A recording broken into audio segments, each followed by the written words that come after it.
All right, let's dive into one of the weirdest, most fascinating unsolved mysteries of the 20th century. We're talking about the Max Headroom incident, a totally bizarre TV signal hijack that hit Chicago back in 1987, left behind a creepy, surreal video, and a case that to this day is completely cold. And this was way more than just some silly prank. For decades now, investigators and internet sleuths have called it the perfect crime of its time. It was like a ghost in the machine that suddenly appeared, showed everyone just how vulnerable our media really was, and then, poof, vanished without a single trace. So, to really get why this thing became such a legend, we've got to go back to that cold November night in Chicago. A night when the normal, predictable flow of broadcast television was just suddenly and totally chaotically shattered. So here are the basic facts. The date, November 22nd, 1987. The city, Chicago. Somebody, somehow, managed to illegally take over the broadcast signal of not one, but two different TV stations. And the result? The culprits were never found, and this mystery has only gotten deeper over the past, almost 40 years? Now, these hijackers, they didn't just strike once and run. No, they hit twice in the same night. And it was their second, much bolder attack that really cemented this whole incident into the history books of unsolved crimes.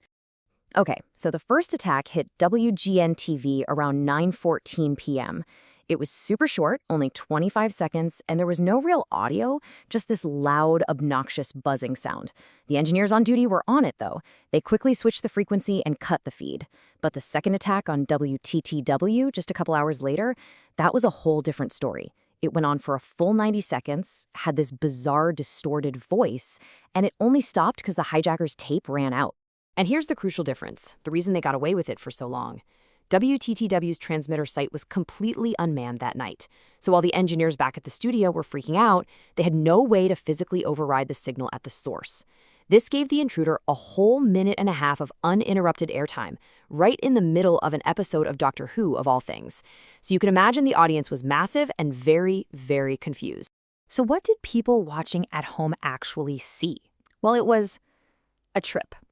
A figure in a cheap, rubbery mask of Max Headroom, who was this popular, kind of glitchy AI character at the time, popped up on screen.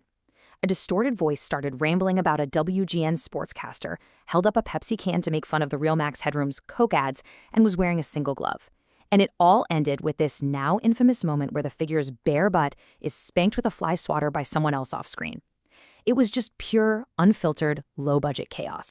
So this all just begs the question, right? How on earth was this even possible? How could someone just take over a major city's TV broadcast with what looked like stuff they bought at a garage sale? Well, the answer's all in the good old analog tech of the era. See, back in the 80s, TV stations used this thing called a studio-to-transmitter link, or STL. Just think of it like a super-focused microwave beam. It would shoot the TV signal from the studio to a big receiver dish on top of a really tall building, like Chicago's Sears Tower. From there, the signal was blasted out to everyone's TVs at home. And that link, that was the system's biggest weak point. The method they used was shockingly simple, but you had to be incredibly bold to pull it off. All the hackers had to do was get their own microwave dish somewhere with a clear line of sight to that receiver on the Sears Tower. Then, they just blasted it with a signal that was way stronger than the TV stations. The receiver dish, just by its design, automatically locked on to the more powerful signal. And boom, just like that, the hacker's videotape was on the air instead of the 9 o'clock news. Now, the authorities did not see this as a harmless little prank. Not at all. The FCC and even the FBI launched a full-blown investigation. This breach was taken incredibly seriously, and for a really, really good reason. This went way beyond just a weird video. The real fear was, hey, if someone can overpower a local TV station this easily, what's stopping them from doing the same thing to the emergency broadcast system? They could spread mass panic or disinformation or who knows what. The hunt for these culprits was officially on. And after all that, how many people were ever arrested or charged for this crime?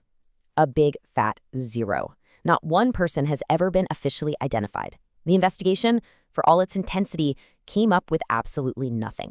The feds were looking for what they called a bat cave, some secret location with all this expensive broadcast equipment and a direct view of the tower. Rumors have been swirling for decades, a lot of them pointing to Chicago's underground phreaking or phone hacking scene from the 80s, but no real proof ever materialized. Now, the statute of limitations is long gone, so they couldn't even be prosecuted today. And yet, after all this time, the culprits have kept a perfect code of silence. So why, almost 4 decades later, are we still so obsessed with this bizarre event? Well, it's because the Max Headroom incident wasn't just a technical crime. It was a cultural one that left a really deep and unsettling mark on us. Its strange power really sits in that uncanny valley of pop culture. On one hand, it's hilarious, right? The goofy mask, the weird voice, the fly swatter. But on the other hand, it's also deeply disturbing.